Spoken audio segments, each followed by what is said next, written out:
ব্যাপারে কি বলতে চাই? বিটেক কলেজ মানে যখন ফার্স্ট ইয়ারে যাই, যেরকম সবার একটা এক্সপেকটেশন থাকে যে ক্যাম্পাসিং এ এত টাকা জব পাবো। আমার এক্সপেকটেশন খুব সামান্য ছিল যে মাসে মানে যেটা না হলেই নয়, 1 লাখ টাকা স্টার্টিং স্যালারি হলেই চলবে, মানে মানিয়ে নেবো, যা করে ম্যানেজ করে নেবো, এরকম একটা ব্যাপার ছিল।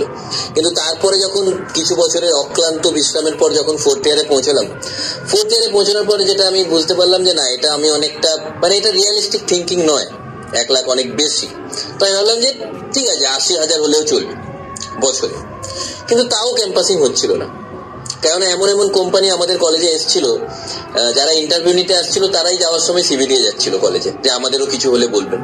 তো আমাদের টিচাররা স্পষ্ট বলেছিল যে আপনাদের লজ্জা নেই, আপনারা ইন্টারভিউ নিতে এসে আপনারা সিভি দিয়ে যাচ্ছেন, আমরা দিতে পারবো না। টিচাররাও সিভি দিয়েছিল যে আপনাদের কোম্পানিতে কিছু হলে বলবে।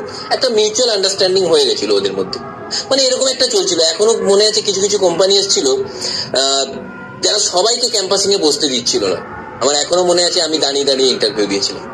কিন্তু তারপরে ভাবলাম যে জবের জন্য এরকম ভিক্ষে করব, একটা প্রতিজ্ঞা নিয়ে নিলাম এরপরে কেউ জব না দিলেও করব না। তো আমি আর আমার বন্ধু মিলে একটা স্টার্ট আপ কোম্পানি খুললাম যে আমরা লোককে জব দেব। লাস্ট মান্থ আমরা 15টা ইন্টারভিউ নিয়েছি। মানে 15 জন এমপ্লয়ি? না মানে জায়গা একজনেরই, একটাই সিট, কিন্তু কেউ ঠিকঠাক সাইকেলের টায়ারের পাংচার সারাতেই পারছে না। বিটেক কলেজের ক্যাম্পাসিং এর ব্যাপারে কি বলতে চাই? বিটেক কলেজ মানে যখন ফার্স্ট ইয়ারে যাই, যেরকম